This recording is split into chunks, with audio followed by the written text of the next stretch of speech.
We saw that consciousness identified with the waking state is Vishwa, with the dream state is Taijasa, and with the deep sleep state, and when identified with the Karana Sharira, the causal body, it is Prajna.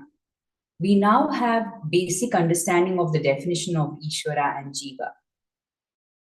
The 18th shloka says that for the enjoyment of Jiva and through Ishwara Sankalpam, from the Tama Pradhana Prakriti, 5 subtle elements are created. For creation, Maya needs Ishwara's support. The 5 elements are created from this: ether or Akasha, air or Pavana, fire or Tejaha, water or Ambu, and earth or Bhuvaha. Sloka 19 says, from the Sattva Guna of the Panchamahabhutas, from each of the elements, the corresponding Jnanendriyas are formed. We must remember that the sensation of hearing is from the Sattva Guna, but the outer organ is connected to Tamo Guna because it is linked with the physical body. Swamiji elaborated how the creation of sense organs happens. Shloka 20 says that from the collective Sattva Guna of the 5 subtle elements, the Antakaranam is formed, which is again divided according to their functions. The Antakarana is further divided into 2 or 4. The knowledge that we get when we see something happens in the Antakarana, but the emotion that you have is done by the mind. This point must be clearly understood. Once we understand this, we can also educate the mind and change our emotions. This is the meditation here. Swamiji explained that the mind is the function of doubting. The mind supplies all the information and then it pushes the intellect to decide. To bring the intellect to the purest level, the intellect should be educated. That is the sadhana that we do. The 21st shloka states that from the Rajoguna of the 5 subtle individual elements, the respective karmendriyas are formed. Without action, no creation is possible. Sattva and tamas are always sthiraha. Listening is rajas. The knowledge we get is definitely the form of sattva. So, the experience of knowledge goes to sattva and the action of listening goes to rajas. The 22nd shloka says that from the collective rajoguna of the 5 subtle elements, prana is formed. Based on their function, the prana is divided into 5. The pancha pranas. We call it energy. The 5 pranas are pranaha, apanaha, samanaha, udanaha, and vyanaha. Each one has a definite role. Pranayama balances the prana and apana. This further balances all other functions. This whole system of pranic energy is because of Rajoguna. Shloka 23 introduces the Linga Sharira, the subtle or astral body. It says that the 5 karmendriyas, 5 jnanendriyas, 5 pancha pranas, plus the mind and intellect together make up the Linga Sharira. This tells us how the organs of action become Sukshma Sharira. Hand is part of that organ we call as Hasta. The gross form, the physical hand that we see, is made up of Tamoguna Prakriti. Rajoguna part is special and there it is the action. And the energy in this organ is referred to as hand. The Chittam is dissolved in the mind and Ahankaram is dissolved in the intellect. So there are either 17 or 19 factors in all. From shlokas 19 to 23, the subtle or the Linga Sharira is explained. The 24th shloka explains the Samashti Srishti concept and about the Karana Sharira. The identification with the Karana Sharira is Prajna. The Jiva, when identified with the subtle body, is called Taijasa. When identified with the Jagrat, is called Vishwa. It says that Prajna with Sukshma Sharira, Abhimana, becomes Taijasa, and Ishwara identified with the subtle Samashti Prapancha becomes Hiranyagarbha. Swamiji explained why we are unable to understand the concept of the wideness of consciousness, the all-pervading consciousness. This identification with the oneness of this body and consciousness does not move beyond the range of my body. To break this barrier, Vedanta tells us not to think that we can connect with others. What can be done is think of a universal cosmic body. You are a very small, tiny part of that cosmic body. Because when you are a part of that cosmic body, you're just a cell in that body. This connection is called Vyashti and Samashti, the microcosm and the macrocosm. The benefit of this is that this can be meditation. When you are in the waking state, you can think that I am the part of cosmic consciousness as the gross body. This is called Vyashti Samashti. Before this meditation, you identify yourself only with this body that you have. Now, your identification gradually goes to the cosmic level of consciousness, even in the waking state. This is a beautiful concept in Vedanta and Upanishads. We have completed this cosmic meditation. Thank you. Over to Swamiji.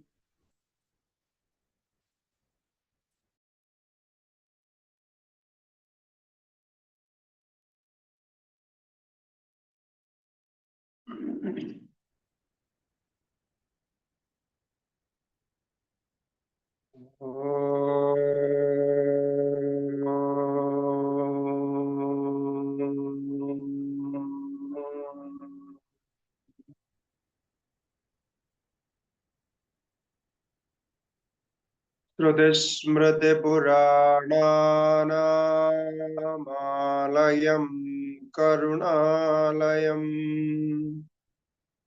Namami भगवत्पादं शङ्करं लोकशङ्करम् शङ्करं शङ्कराचार्यं केशवं बादरायणम् सूत्रभाष्य कृतौ वन्ते भगवन्तौ पुनः पुनः ईश्वरो गुरुरात्मेति मूर्तिभेद विभागिने व्योमवद्व्याप्तदेहाय दक्षिणामूर्तये नमः। श्री दक्षिणामूर्तये नमः। ॐ नमः श्री शंकरानंद गुरुपादाम्बुजन्मने सविलास महामोहग्राहग्रासैककर्मणे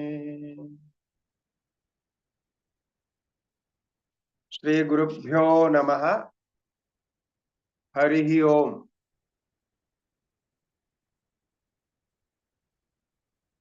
ओम नमो नारायणाय।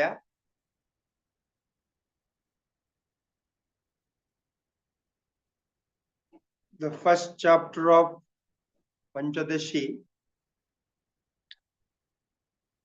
we were discussing the microcosm and the macrocosm. How this individual consciousness is identified as universal consciousness. For that, here one meditation is suggested. I have mentioned that in last session. This physical body is limited as an individual body, but it is not, this individual is not separate from the cosmic body. This is the basic philosophy of Vedanta, how Vedanta develops.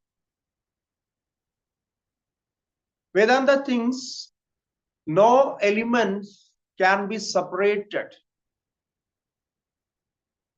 So the elements we see outside is not different from the elements in our body and mind. So now we are unaware about this relation.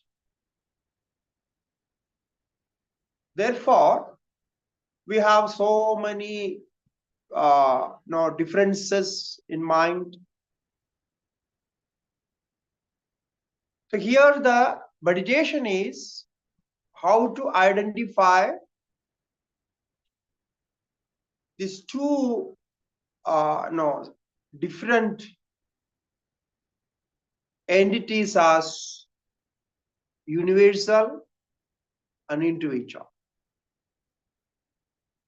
So we have three states of consciousness. Now we can think of that. So first one is in waking state, and second one is in dreaming state, and third is deep sleep state. So instead of taking the bodies there, we will take the consciousness there.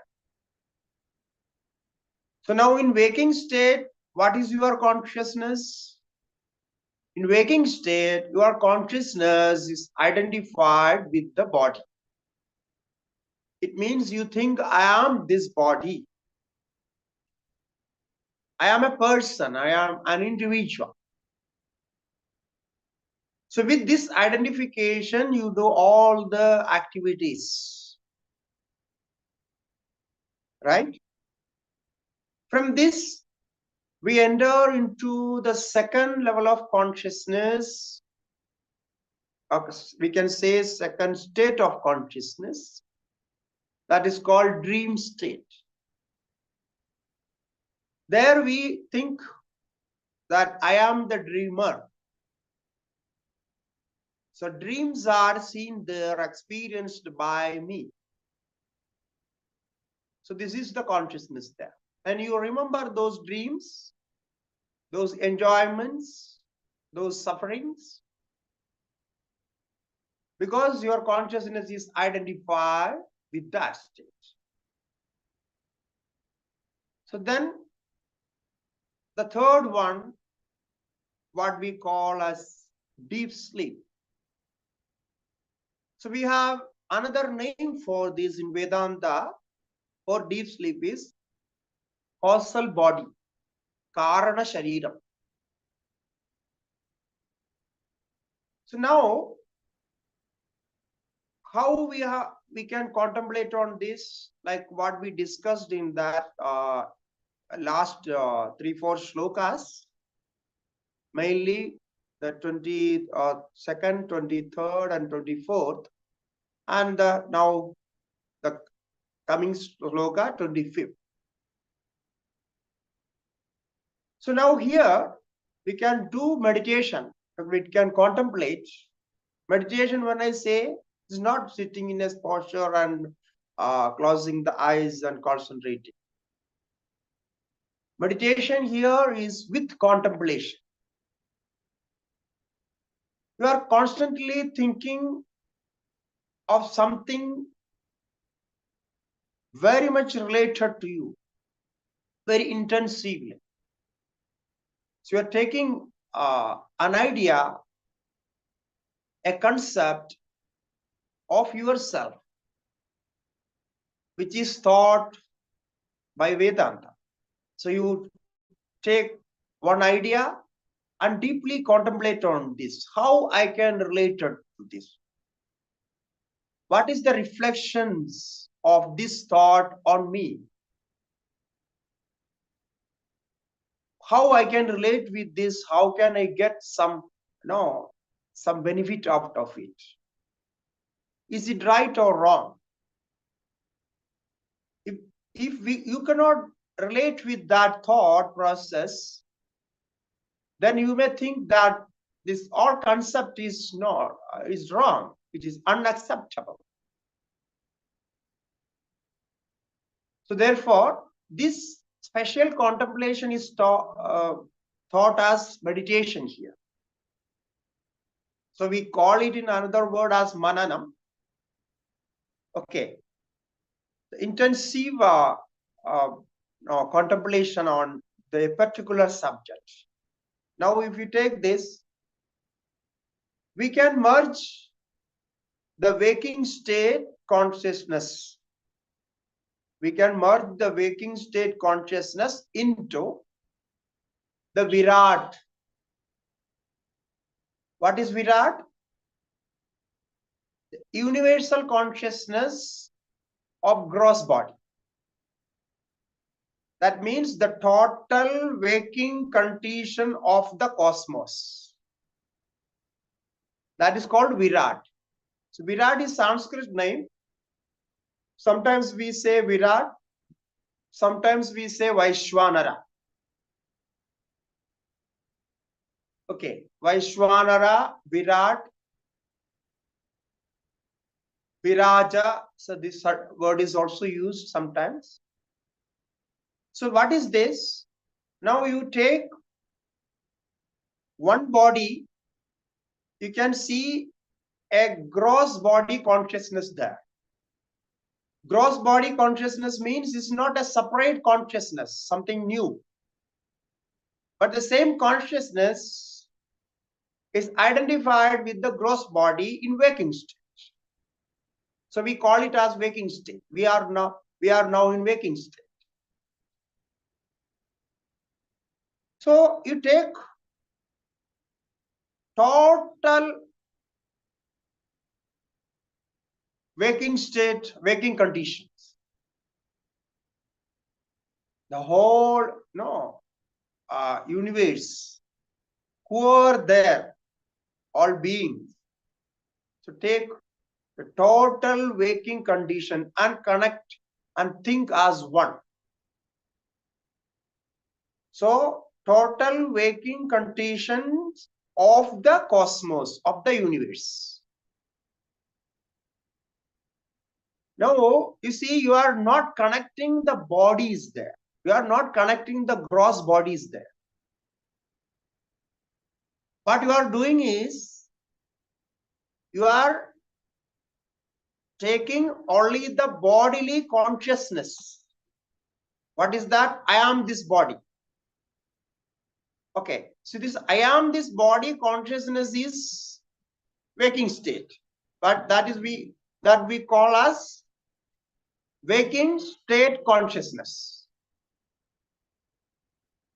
Okay,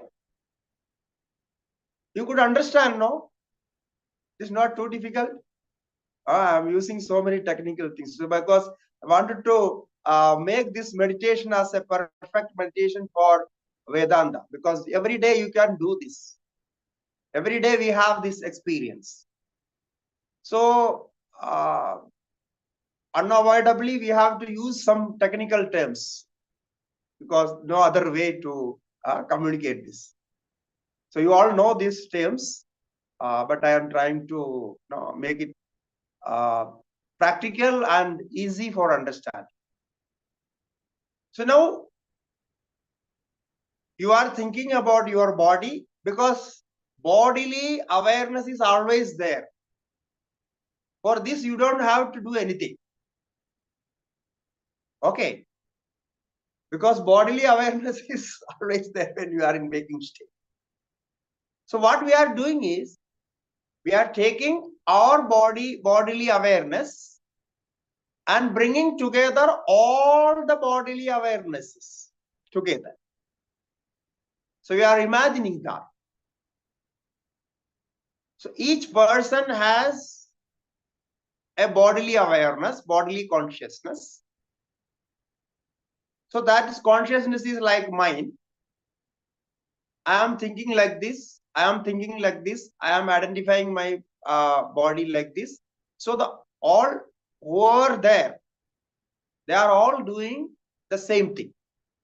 So this we can accept, no? Like when we have an emotion of joy, we can imagine that whoever has the emotion of joy will be enjoying like this. It's not always the same, but somehow we can imagine, right? The same idea, same thought process we are bringing for this meditation. So we merge waking state consciousness, awareness into the condition of cosmos awareness, universal consciousness. So this is called Virat. Actually, this is what Vedanta meant by Virat. So Virat is not connecting, no, it's bringing all the physical bodies together and no, like that.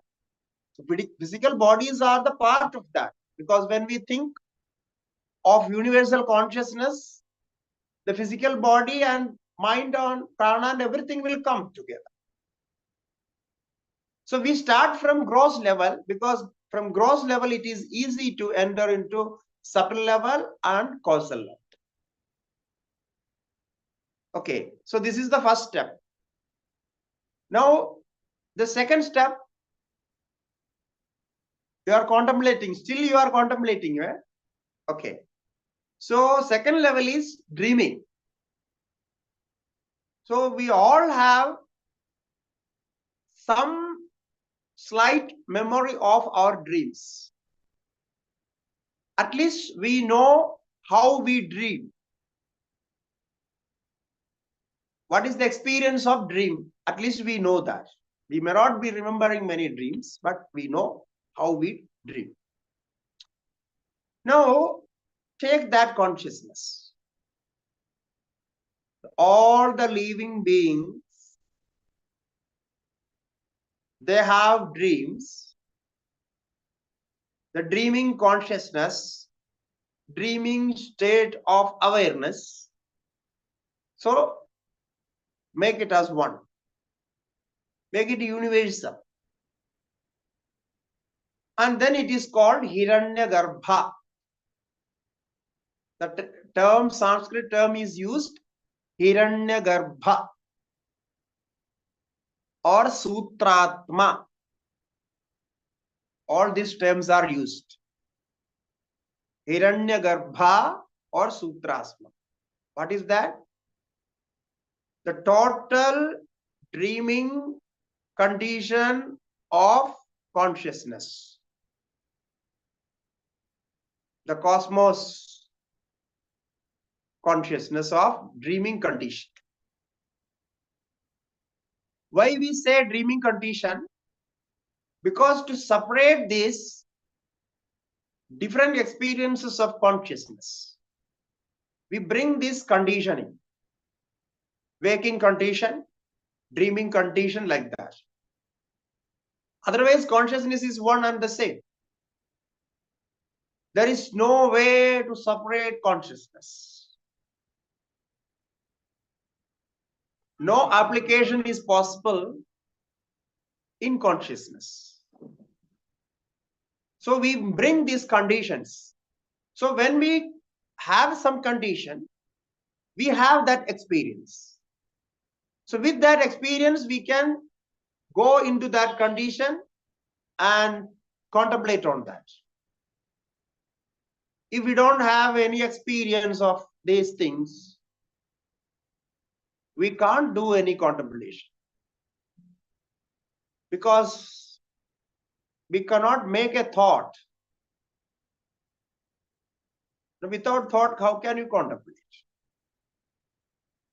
Because this state of contemplation is not thoughtlessness. This is not samadhi. Now, where there are no thoughts. Here it is contemplation and meditation. It means you are concentrated on some subject, some object, some thinking process.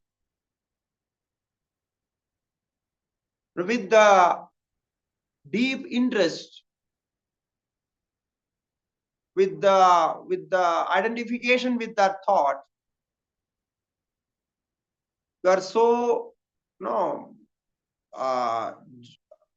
joyfully, peacefully you are accepting it.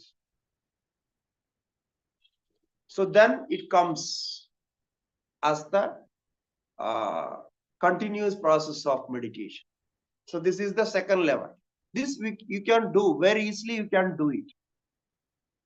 And if you start doing this, you will get good dreams, good sleep, because your mind is not now centered in one body. So mind has many ways to think. Open it. So when you open the mind, let it free, then it cannot bring any pressure. It cannot have any any sort of depression, any sort of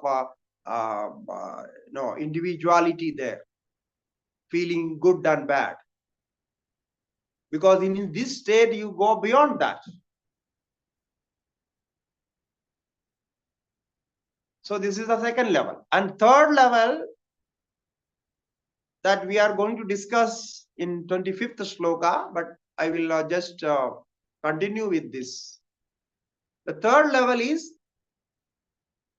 deep sleep. The individual experience is deep sleep.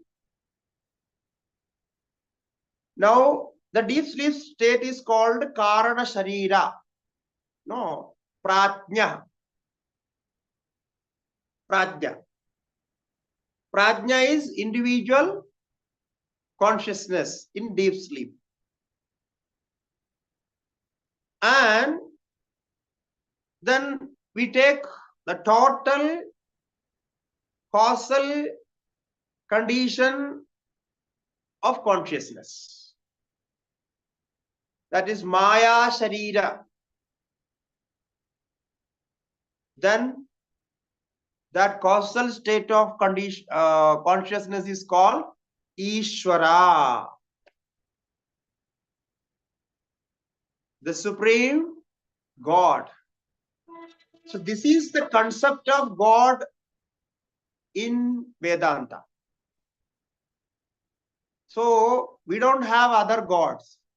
So these other gods are there in a different level. Like human beings, there are beings, God beings. But this God, Ishwara, named as Ishwara. So those gods have different names. Shiva, Vishnu, no, they are different. So this is Supreme God.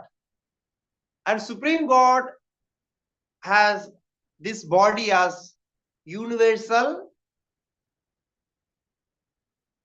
causal body consciousness. Means Karanam, this is causal, causal body. Karana, cause of everything. So the condition of that is called Ishwara. Now, one interesting thing you can see in this 25th shloka. Why Ishwara become Ishwara? You may think, why I am not an Ishwara? Or how could I be Ishwara? Many, they are not interested to become Ishwara. They want only to pray to Ishwara and do some worship to Ishwara and get some benefit from that.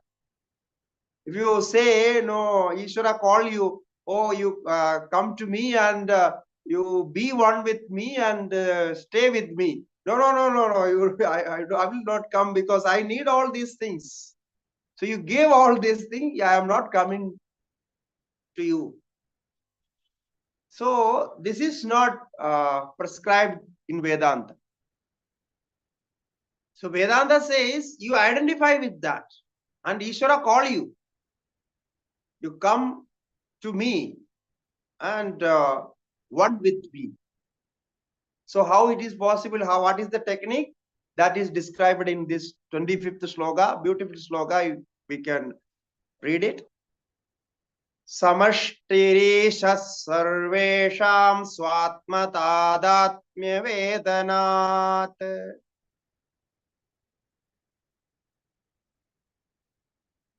Tadabhavat tadonnetu kathyante vyashti samnyaya.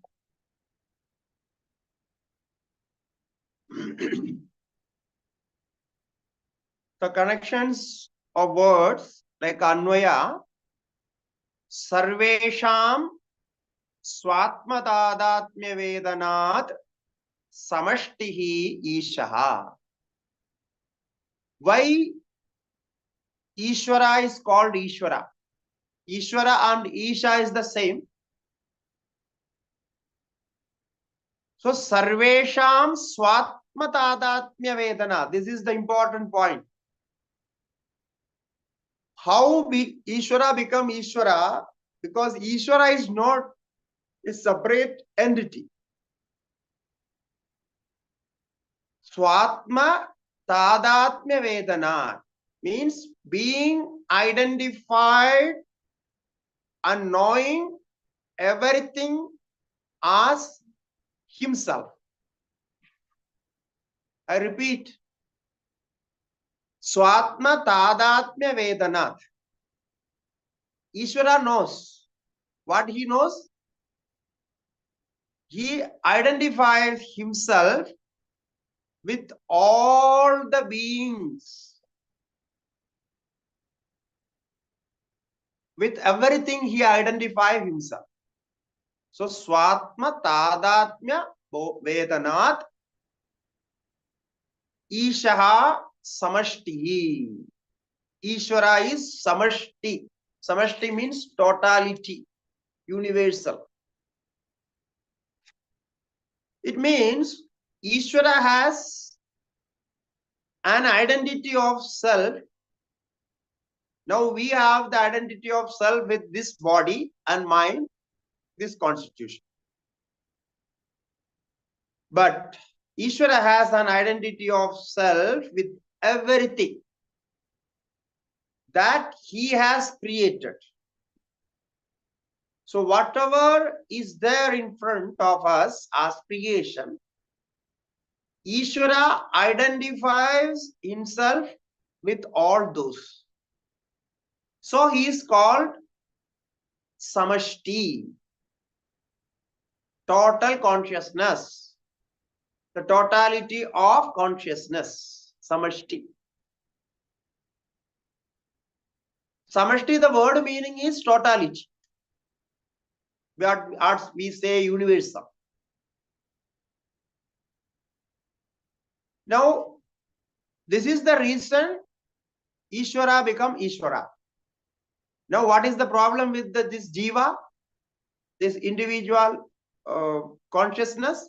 Then the next stanza says, Tadabhavat tado anyetu kathyante vyashti samnyaya. These jivas, on the contrary, the absence of this identity, because these jivas has no universal consciousness identity.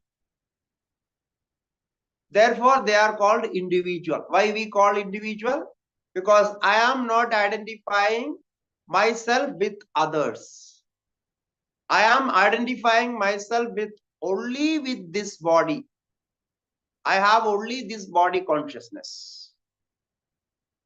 Therefore, I am individual.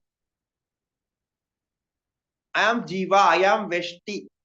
Veshti means individual. Samashti means total. Like microcosm and macrocosm, the word we use for this. So absence of this identity of consciousness with all the things created, this jiva become vyashti. So tad abhavat Tataha Anyetu. So Ishwara has that identity, but these jivas, they cannot identify themselves with everything. Therefore, they become individual entities. They can only experience limited knowledge, limited consciousness, limited joy, limited peace. They can eat only limited food. Everything limited. So, but they want everything unlimited. They want everything unlimited. But the problem is they are identifying with one body.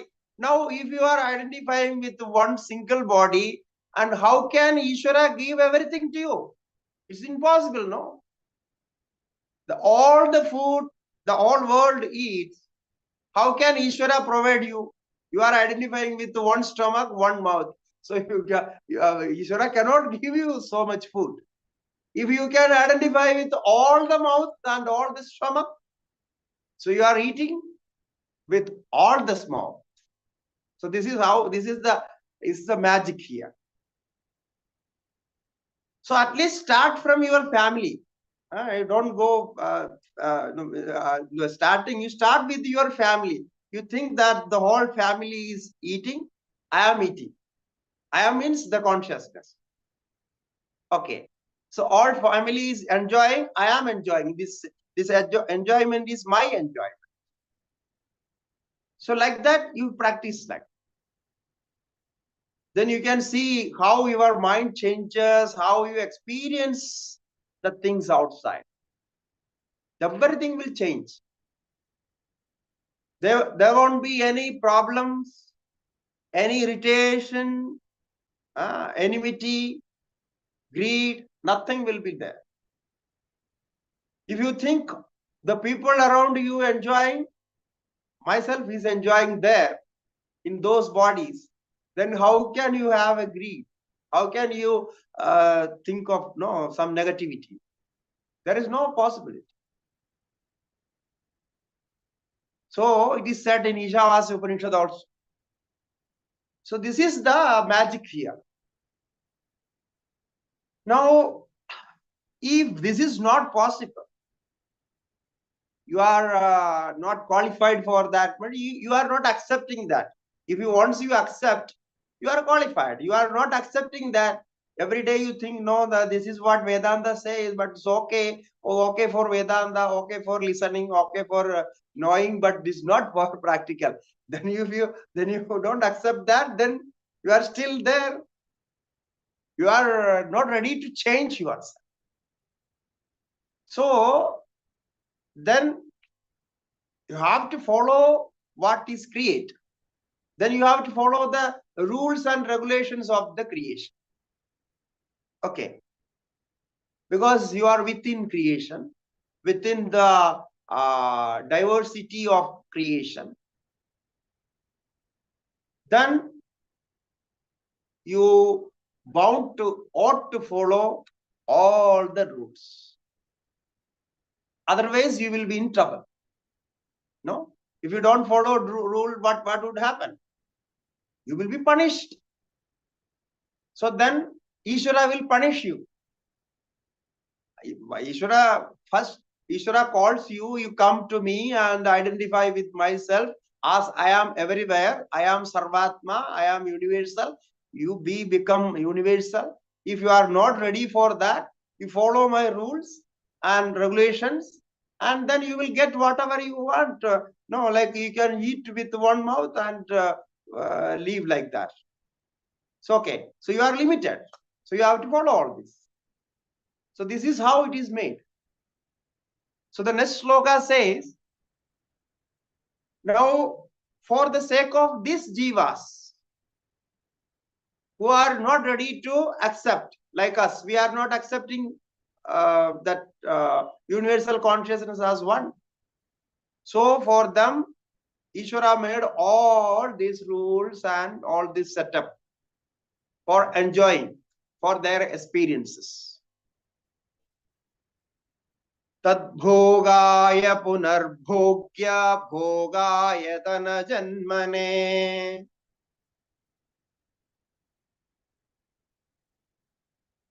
Panjikarodi Bhagavan Pratyekam Vyadadikam.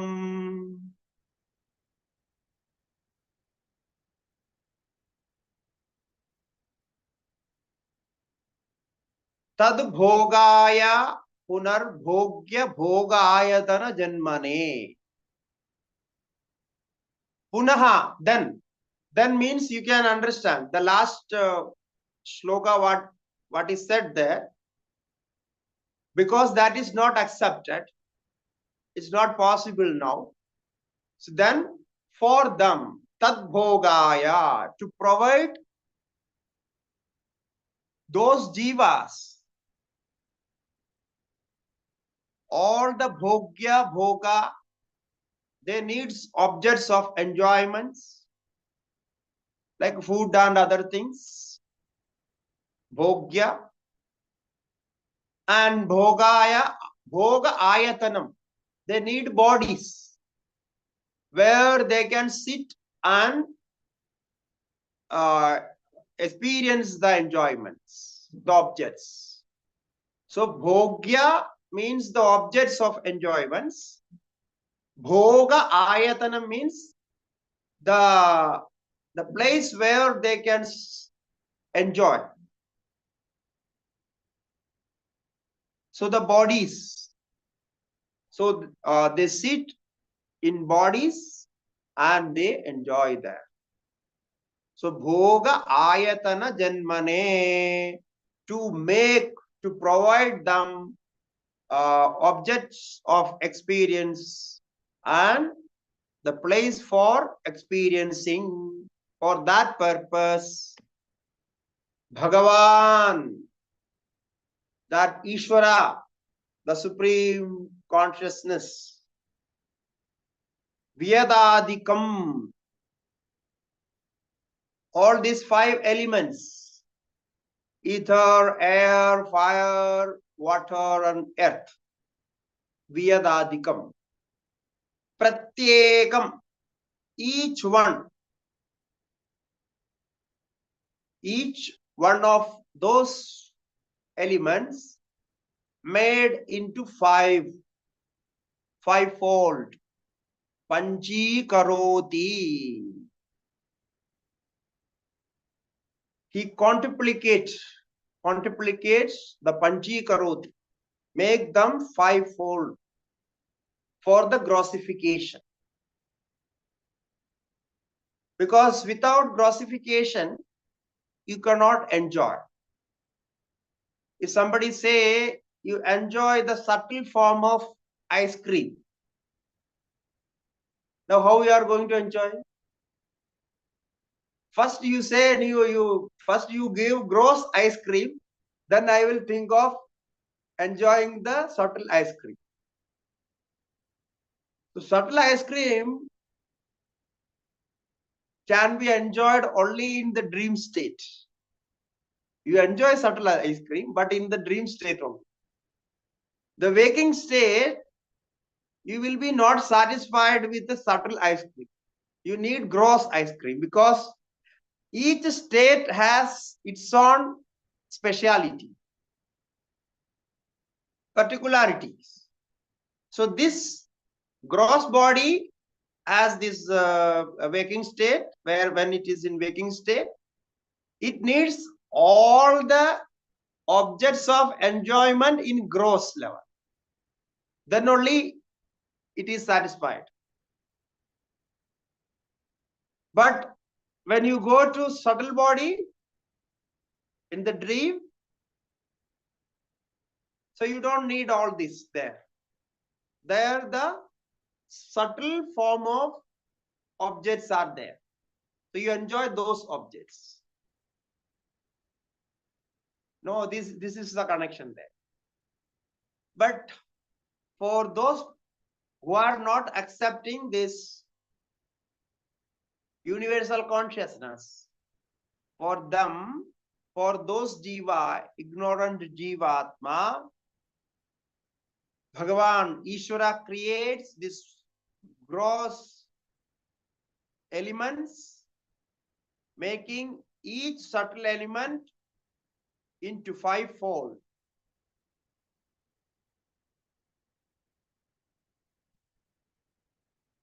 This fivefold making is called quintuplication, or some word is there in English, Panchikaranam. It means you make each element into 5 parts, similar parts.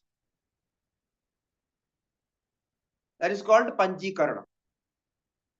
Grossification. Now we can understand as grossification process. We already know this from Tatva. So what is this grossification? Then it is said, Dvidha vidhaya chekekam chadurdha prathamam punaha. Swasvetara dvidiyam shairya yojanat panja panchate.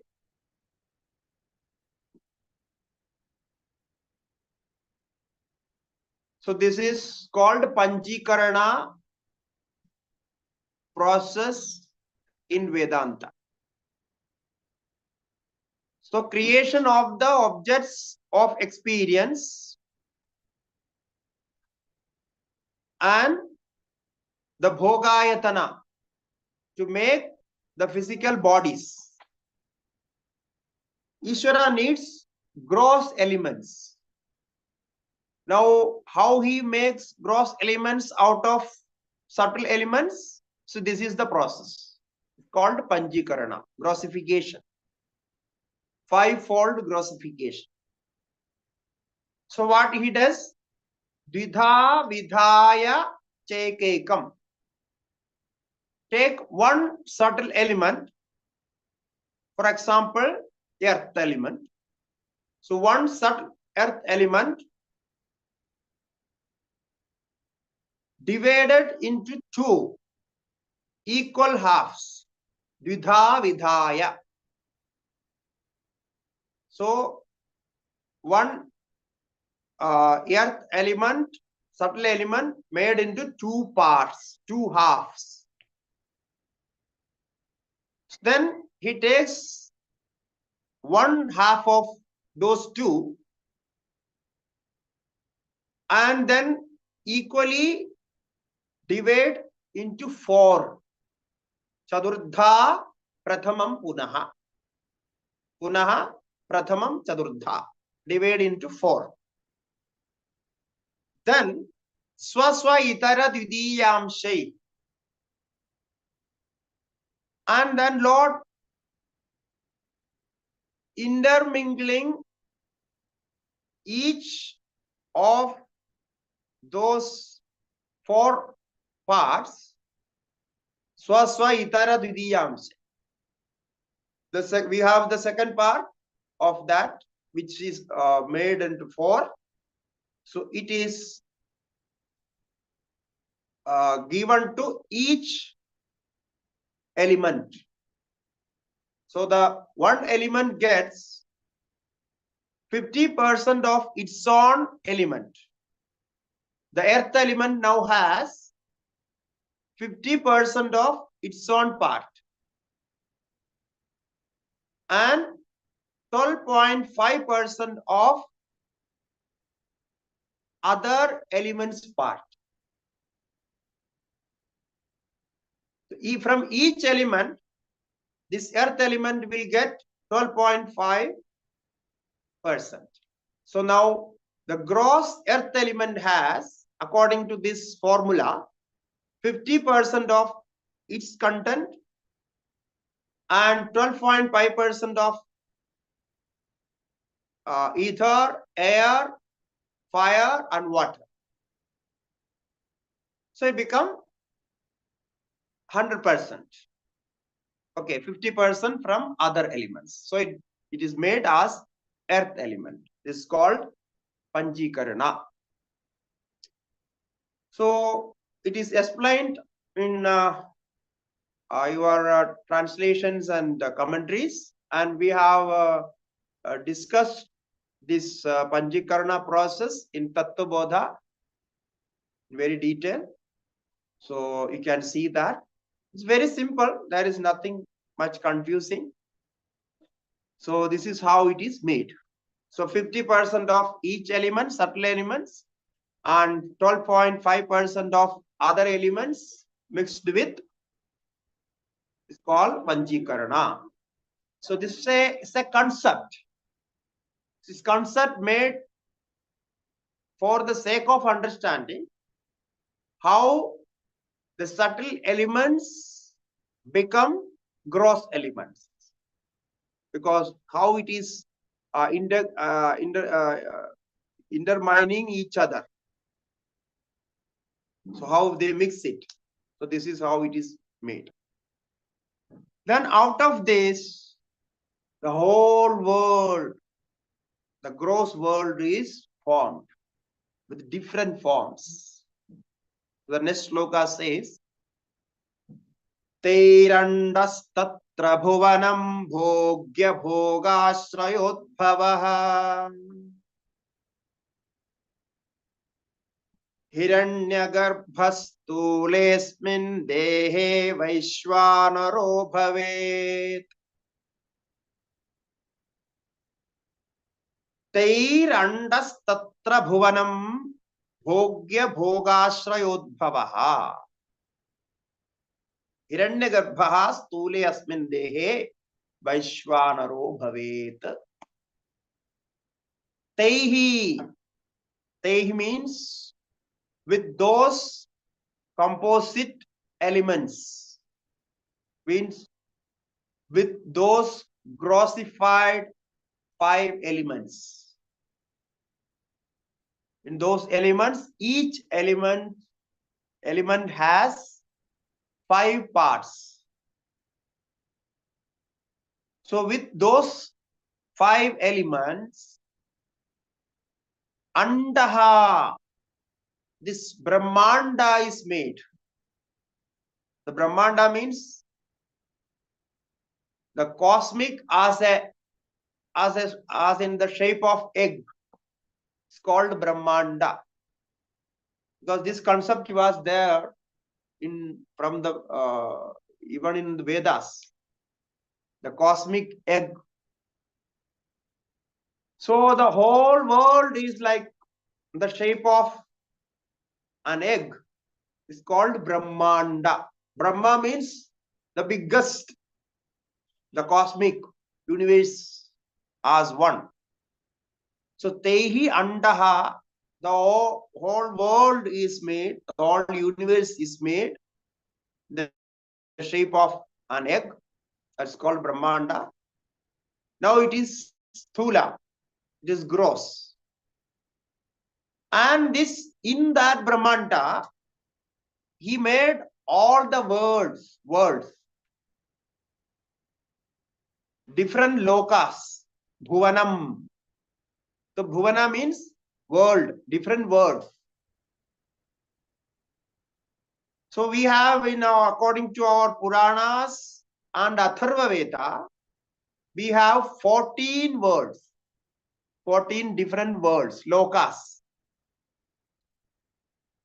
So 6 above earth and 7 down earth.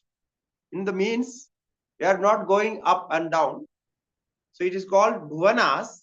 The upper ones are called bhuhu, bhuhu, bhuvaha, swaha, maha, janaha, tapaha, satyam. The 7 names are there, upper worlds. When you do some sadhana and your consciousness level goes high, so then you reach all these worlds. This is your consciousness level of understanding. So bhu, we know bhu means earth. The earth is in the middle. Then comes Bhuvaha. We can say the atmosphere. And above that is like that is goes. So Bhuhu, Bhuvaha, Swaha, Maha, Jana, Tapa, Satya. The Satya Loka is the highest, where the creator Brahmaji lives. In Satya Loka, the highest one. Now the lower Atala, the underneath the earth is called Atala. Then comes Vitala. After that Sutala, Rasatala, Talatala, Mahatala, Patala. Okay. So Patala is the lower one, lowest one. Naraka. Patala means Naraka. After that, there is no Loka. So 7 Lokas under the earth, the lower Lokas. This is lower level of understanding, because your consciousness in lower level. So it goes like this. So you have all the emotions, you are you are not thinking about others, so much ego and problems like that. So those identified with these emotions, they goes to this lokas and they experience there. So Atala, Vitala, Sutala, Rasatala, Tala, Mahatala, Patal. So Tala means that sphere of that level. The state, like we say, is like Tala, different Talas. No, we say different floor, like first floor, second floor, third floor. So there also we use the Tala. Prathama Tala, Didiya Tala, like Tala. This is Sanskrit, like Tala is it says. So these bhuvanas are made. For what purpose? Bhogya Bhoga Asrayodbhavaha. For the Bhogya, for the experience of those Jiva. You see how much trouble Ishwara took to make all these bhuvanas, all these worlds for us. Now, he made different categories. Those who can experience in earth, they cannot experience in Satyaloka. So if you want to experience in Satyaloka, you have to do some special sadhana for that. So we are all in earth. From here we can go to above lokas as well as down lokas. So we can do, we can choose any of these lokas. According to our karma, Ishwara will send us there. Okay. So bhogya, we will get different type of bhogas there. Bhoga ashraya, different type of bodies. Bhoga ashraya. Then in this state, Hiranyagarbha stule asmin dehe. Hiranyagarbha become Vaishwanara. The Hiranyagarbha is, we know, the subtle body consciousness, universal subtle body consciousness is called Hiranyagarbha. Okay. So this Hiranyagarbha become Vaishwanara, gross body consciousness, universal gross body consciousness. That is Vaishwanara. We already just discussed now. So he become this. Now how? Because he got this gross body, he is identifying with that. That's all. So when we were in sleep, we were in dream, we were identifying ourselves with the mind. And when we are in waking state, we are identifying ourselves with the gross body. That's all. So, stule asmin dehe vaishwanaraha bhavet. Then it says, there each individual gets different bodies for experience. Tejasa Vishwadam Yada Devatiryak Naradayaha. And in those gross bodies, Devas. Now you see, these Devas are gods. So I told you, Ishwara is different from these gods. So these gods are, they have gross bodies. They are not identified with the causal body, but they are identified with the gross bodies. That is the difference between Ishwara and this God. The supreme God, we call it Ishwara because we have no other word in English to say what is Ishwara. We have to say supreme God or the Maya reflected God, or we can say as causal body, universal causal body consciousness or supreme consciousness. We have to make such words. So this is not God. Ishwara is not God. The God is here. Deva Tiryak Naradaya. They are in this gross body categories. Devas. So they have different names, Shiva, Vishnu and all those. And human beings are called Naras. Tiryak. Tiryak means all other animals other than human beings are called Tiryak. So Deva Tiryang Naradayaha. All these bodies are made. And the individual subtle body consciousness, individual subtle body consciousness. Now you have to remember all these words. Every time I cannot say all this individual subtle body consciousness, I cannot say. I will say only Tejasa. So Tejasa means individual subtle body consciousness. Okay, Hiranyagarbha means universal subtle body consciousness. This you have to remember. Okay, I will be tired with every time I repeat all these names.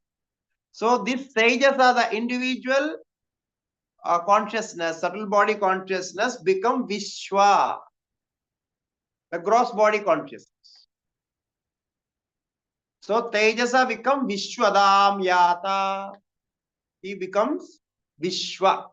So this is how it is connected. Now, when we meditate, we go from the lowest level to the higher level. So the Vishwa is, now we are in Vishwa. Now we are all Vishwas. Vishwa means we have gross body identification. So now this Vishwa should be Vaishwanara. So we have to contemplate on the universal gross body. So I am not only this body, but also the bodies around me. So in that sense. Now you may think this is all okay, this is good. What is the problem here? Now why we are discussing all these matter? What is the need for that? Okay, that God made all these for us. No, we really accept that. We enjoy it because God gave all these things to enjoy, So let us enjoy what the problem is. So then say it's okay. The enjoy up to that point it's okay. If you are enjoying it, it's okay. But it will not last for long. The problem is enjoyment will not last for long. It's momentary. And when you always search for an enjoyment, you will not get enjoyment alone, but along with enjoyment, suffering also provided. So you want to separate suffering and take only enjoyment. It's not possible. That's the problem. Then our Shastra says it is possible if you change your mind. If you change your mindset, everything is possible. You change your perception. Then you will think, okay, this is very easy. Changing perception is not a problem. We can change anytime. Yes, you can change anytime you try to change. Now you are perceptive towards outside objects. So you be a perceptor of inner existence, inner being. So observe that.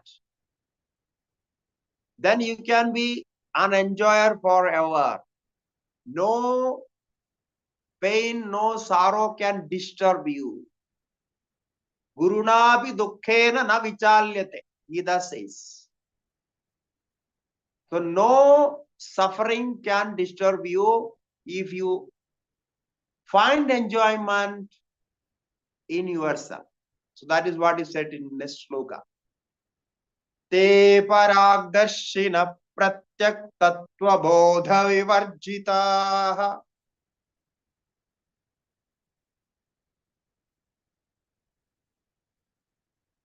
Kurvade karma bhogaya karma kartum ja bhunjate. Te, those jivas, those individuals, they are parag darshinaha. They are extrovert. They see only external things. Parang darshina. Why they see that? Because pratyak tattva bodha vivarjitaha. They have no idea of inner nature of their own self. Pratyak tattva, inner self. Pratyak tattva, inner reality. So they have no idea, no knowledge of the inner existence. Pratyak tattva bodha vivarjitaha. Therefore, they always after outside things for enjoyment. They don't know they are enjoying from inside, but pratyaka tattva bodha vivarjitaha. So they have no knowledge of the innermost self. Then what they do, what we are doing, that is kurvade karma bhogaya. If you ask anybody, they say, why you are working? They say, if I don't work, how can I live? How can I eat? I need money for eating. So they work for enjoyment, work for food. Kurvade karma bhogaya. And karmam kartum cha bhunjate. So, why you are eating? If somebody asks why you eat, if I don't eat, how can I go for work? So for work, I need energy, so I am eating. I need food for work. And for work, you need food. And for food, you need work. So for work, food and work. This is connected. So this is what our life is. If you ask anybody, they will just directly say this. This is the formula of life. What is the formula of life? You work for food and eat food for work. So you see how our great Acharya Vidyaranya Mahasvami says about this. This is the direct cause. So they are not worried about anything else. They are not worried about innermost self. They are not worried about Atma. They are not worried about Ishwara. They are not thinking about Hiranyagarbha, Vaishwanara. You say all these things. They feel this all what is the meaning of this? No, there is nothing. If you say you eat this food, you can work for 12 hours. So then that is going to be a, a special thing for that. So they think about food. So you try to understand through that. So the people know who are interested in such things, if you provide them, they will come for this. And you talk about this Brahman and knowledge and all this. These are not giving them food. No. So learning Vedanta, how can you get food? Somebody asked me. No. When we travel, no, people ask such questions, such silly questions. It's very difficult to answer. His question was right. If you are studying Vedanta, Sanskrit and all this, no. How can you get food? How you are going to live? And then he asked how you got this ticket for train. Because from Vedanta, who gave you this AC ticket and all those he asked. Because we can't answer. Then I said, okay, what I do, I learn little bit Vedanta and go to the people and do some satsanga. Then they give some dakshana, and by that I live like this. So then he was satisfied. Oh, then it's okay. It's like me only. I am also doing the same thing. I learned something and working with that, and I earn money. So that's the same thing. So this is how it's it's the right thing. No, that's the process, because this is the rule of the creation. You have to work for that, and you are learning, not preaching, and not going for dakshinas or teaching people, and how you are going to live. Nobody will ask you. So therefore, you have to do some activity. Then then you get some support. So that is the rule of this creation. So therefore it is said, Kurvade karma bhogaya karmam kartulya bhujat. So that is how it is, this creation is formed. So we stop here. There is one more sloka connected to this, but we will see in next session.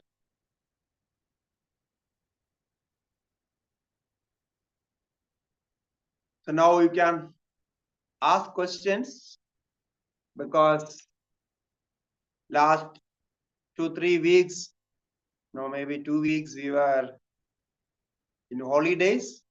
So you might have contemplated on all these subjects.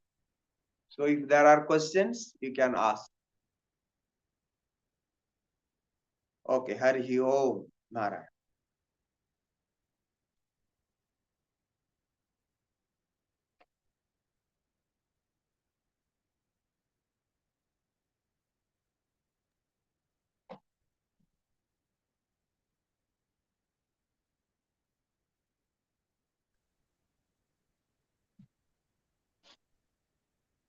Whoever wants to ask question, please raise the hand.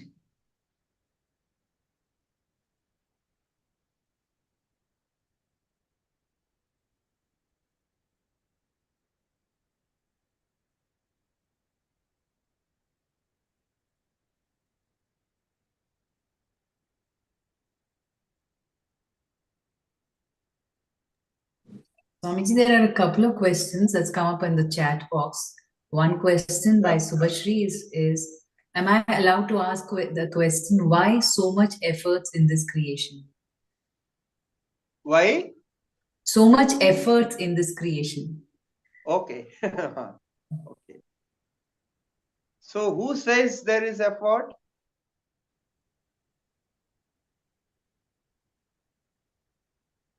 Who is lazy? he or she finds trouble and efforts everywhere. So that is not my saying. There is a Sanskrit word saying for this.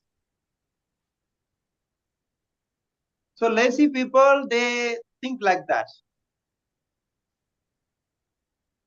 Because effort is natural process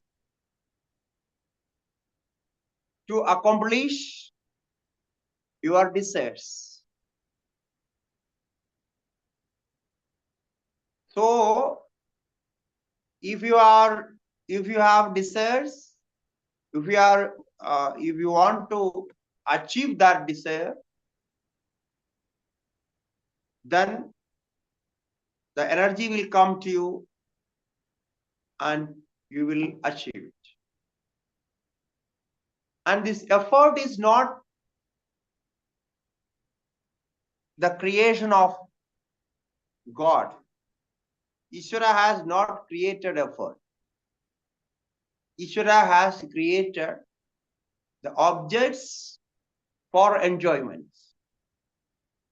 If you want to enjoy any of the object, do some effort. Accordingly, you do effort and you will get it. And what is not possible for you, if you know that it is not possible for me, you will not go for that. And as per the Shastras, in this creation, up to the liberation, moksha, everything is possible for a human being.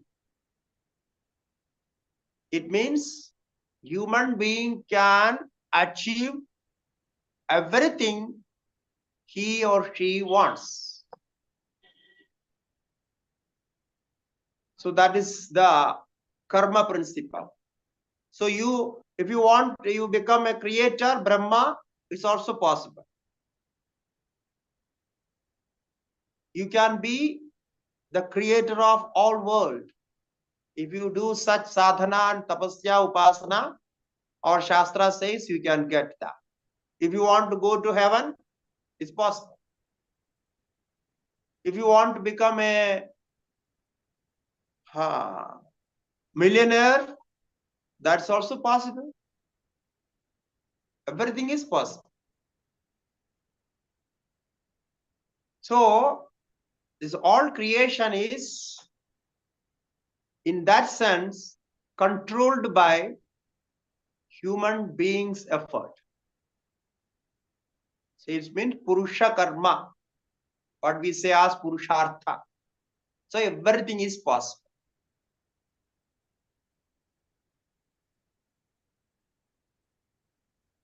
Next questions?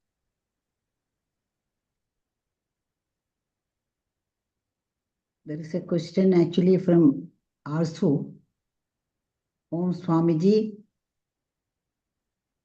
Then is it all good thing to put a lot of energy into gaining material but not having attachment to it? Pardon, once more you can read it out. I missed the first point. Yeah. Then is it a good thing to put a lot of our energy into gaining material but not having attachment to it? Okay. So we put lot of energy and not attached to it. Yeah. Okay. So what does it mean? Why you are putting lot of energy? If you have any problem with something, if you want to detach it or disconnect it, because energy is used, mostly the energy is used for achieving something. No? So when we do some effort, naturally we are attached to that object for what we are doing effort. So this is natural thing. If you are not attached to it, completely detached, then that is different story. This means you are doing effortlessly as per the shastras, as per the instructions, just doing for the sake of fulfilling your karma. So that is called kartavyamityeva yat karma. In Gita it says. So this is my duty, this is my responsibility to fulfill this karma. So accordingly you do that.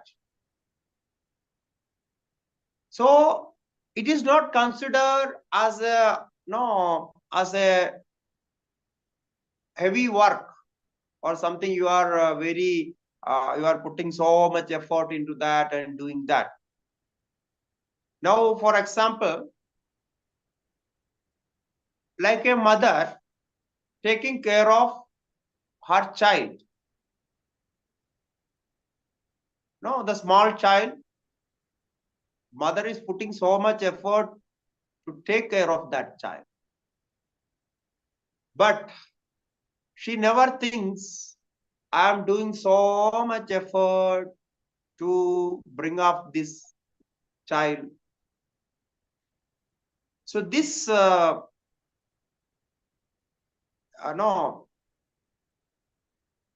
feeling that I am doing so much effort is not there, because the relation of mother and child is quite natural, and bringing up the child become the life of the mother in that span of time.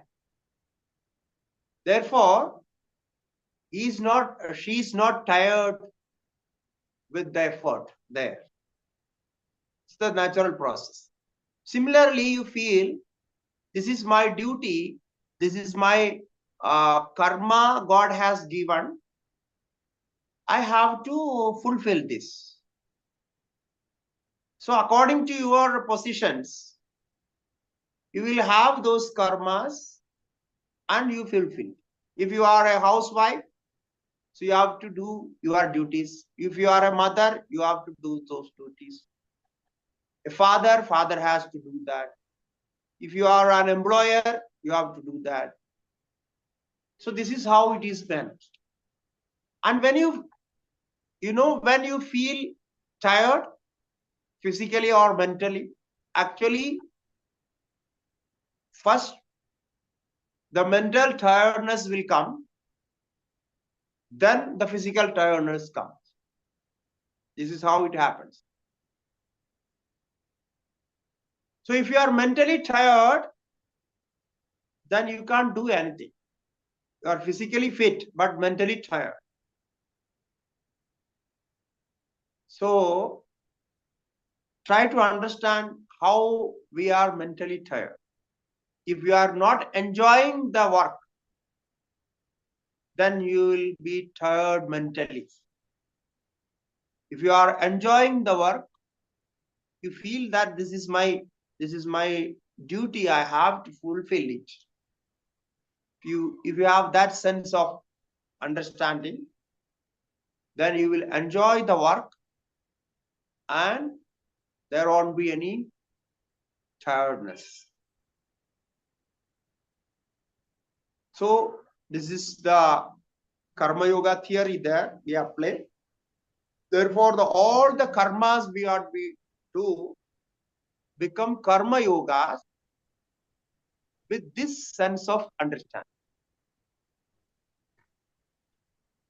So this way you can be detached with all those karmas, because when you feel that you are different from that, this is only my duty, I am fulfilling it, so you will get all the energy. Yeah. Next question. Next question is by Rajesh. You can unmute and ask. Rajesh. Am I audible to the Guruji, Swamiji? Hari Om. Am I audible? Yeah, little more louder. Yeah. So actually, I have two queries and one request. The first query is when we come to sloka number 10, it says, Itham Satchit Parananda Atma Yuktya Tathavidham. So by this way, Sat, Chit and Anand has been proved. But from the slok number 3, it starts with the Chit, it defines the Chit, and I think from the later on it defines Anand. But nowhere this Sat has been defined. So what do you say about this? No, Sat is already understood by that the process of that creation. When we discussed that part, I remember that I have mentioned it. Sat is already in that creation because Sat means existence. So without an existence, the cosmic existence, absolute existence, you cannot create anything. My question is not that, Acharya. My question is, or my query is rather, when the text begins, in the first two sloks, there is Vandana, and thereafter, Vandana, yes. Thereafter, direct start with the Samved, Chit. Nowhere Sat has been started in the slokas. And yes. In the 10th, it says, Ittam Satchit Prananda Atma Yukta Tathavidham Param Brahma Tayochek Krutyante Uddishyate. So, in which slok Sat has been considered? That is my question. Satchit Parananda shloka number? Which shloka number? 10th. Shloka number 7. 10th, 10. 10. Itham Satchit Parananda Atma Yuktya Tathavidham Param Brahma Tayoschaikyam Srutyanteshu Padishyate. So, the same thing I just now I told you the same thing. Itham means in this way. It means the already Sat, Chit and Ananda is discussed. It is what it is said. Yeah, so okay. And where it is particularly Sat is discussed, you can't find in these slokas, because the Sugabodha in the second sloka, then it says Shabdas Parshadayo Vedyaha Vaichitrya Jagare Prithak Tado Vibhakta Tas Samvid Eka Rupatvanna Vidyate. Tatha in the third sloka is starting with the objects of knowledge. Rather, it's talking about the Chit part, I think. Yeah, objects of the knowledge. So objects of the knowledge means those are already created. So those are the objects created. The creation is already there. So creation as taken granted is taken as Sat, because the creation is from Sat only. That we are going to discuss that point later. I think I got the answer. Yeah. The second, after that also in Swapna, in the dream state, Vedyam tu nasthiram jagare sthiram tadbhedo atastayoho samvidega rupa na vidyate. So there the consciousness and the samvid, what we call as samvid, as the knowledge of objects or perceptions. It is quite the visible. Samvid, yeah, that is there because of the samvid is in connection with an object.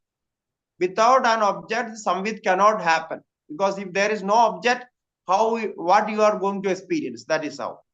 So when the object is there, Sat is already there, and then it is said without Sat, Chit cannot be experienced, and without Chit, Sat cannot be experienced. That is why it is the Swarupa Lakshana of Atma. So then the Ananda is discussed.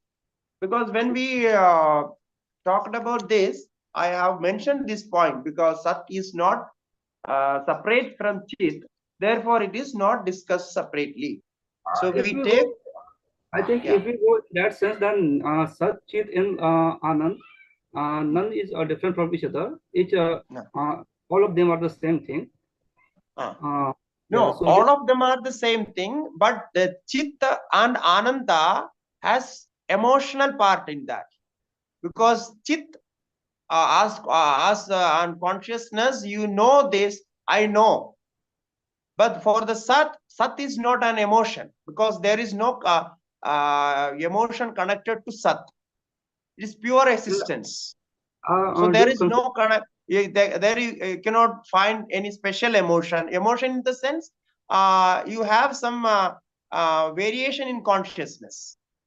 I think But Acharya, it would be quite better if you see this once again and then answer, because in from third to seventh sloka, it talks only with part, and which is quite a Chit. And in the eighth and ninth slok, it talks about Ananda. So about Chit, I think I would wait for the answer. There is no to be hurry. There is no need to be hurry. Second query is, right now we have started creation of Vedanta, and in the cosmology of Sankhya, it is quite different from this Advaita Vedanta. So these are random thoughts, or do they have any validity also? Because when we see Sankhya, so they have totally different understanding than what we have in the Vedanta. not totally different means, in Sankhya, Prakriti as we consider as Maya here. So they have Prakriti as the ultimate cause, the primary cause of the creation. The Prakriti means that Jadadmika, and as well as the Sattva, Rajas, Tama Guna, three gunas are there. So the same Prakriti, Maya here in Vedanta. So Maya and Prakriti, the difference is Maya is the creative power of Ishwara, because we connect consciousness as Ishwara here. This is the difference. And the material cause is formed from Maya only. There the material cause is from Prakriti. And the consciousness there as Purusha is indifferent from the creation. That is the difference between Sankhya philosophy and Vedanta philosophy. So we accept Maya as the creative power, or the active power of consciousness. So this is how Ishwara is reflected in Maya and all this theory what we say. So this is the creative power of Vedanta, or we call it as the material cause and efficient cause. Both are the same, because Ishwara as consciousness efficient cause and Maya as the material cause, both together. So only this much difference is there, because in Bhagavad Gita, when we see everywhere, Bhagavan is talking about Prakriti only, and is using the word Maya also. So both words are there as synonymous to each other. It means there is little difference from this Sankhya philosophy and Vedanta. Yeah. Acharya, with all my humbleness, I beg to differ, because the simple difference leads Prakriti in leads Sankhya to the realistic philosophy and give equal status as Purush is there, but here it leads to the idealistic philosophy, which is quite different. So I think realistic philosophy in the sense when we call it as the existence as real. So because in Vedanta we take existence as real. Yeah. Yes, consider So in according to that, if existence as real, then Vedanta is the most realistic philosophy. Because there is no chance of any other thing to enter into this. Okay, sir. Thank you, Acharya. Yeah. My request to you is, if along with the slokas, unaware of the sloka will also be given to us, will be taught to us, because after the class, I'm trying that in between where the Anvaya is clear, because sometimes the Anvaya of Sanskrit and the Anvaya of English, because when we translate into English, it goes little difference. Now you know the subject-object relation of English sentences and the Sanskrit sentences are different. So therefore, I am taking each word and giving the meaning of each word. But Anvaya, like point to point Anvaya, we can do that. It's not, I am not particularly making it separately, not saying that, but it is there. Accordingly, with the Anvaya only, I am speaking about that. But I will give you Anvaya. If you like to hear it, I will give you the Anvaya differently, separately. Thank you in regards from my side. Okay. Thank you. Very good. Okay. Any other question?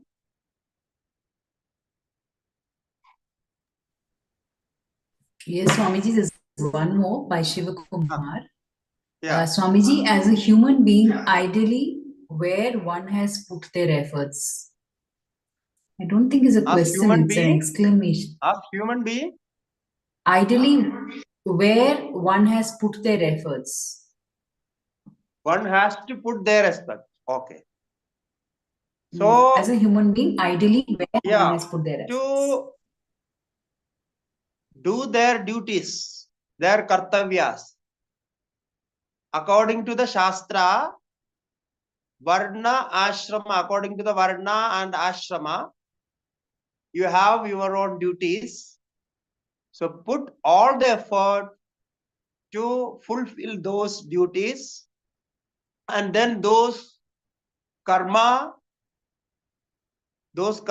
become your sadhana. So this is what we call as karma yoga. So naturally we do that. If you are a grahastha, you will do your duties and earn money and look after children and all those, you do that. So according to the Shastras, we have to follow our own karmas and then make those karmas as sadhana. Along with this swadhyaya, because in our Shastras, this swadhyaya is considered as the general sadhana for all the ashrams on all the varnas. According to each varna, they have their own swadhyayas, and each ashramas, they have their own swadhyayas. So brahmacharya, grahastha, vanaprastha, and sannyasa. So they do their swadhyayas, regular swadhyayas, and their ashrama karmas also. So where what they have to fulfill in those state of life. So that is called ashrama. So do that. That's the kartavya karma.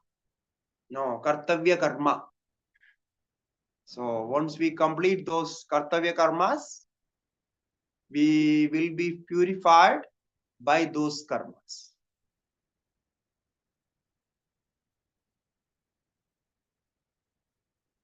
Okay. No more questions, Swamiji. Okay. So we conclude here.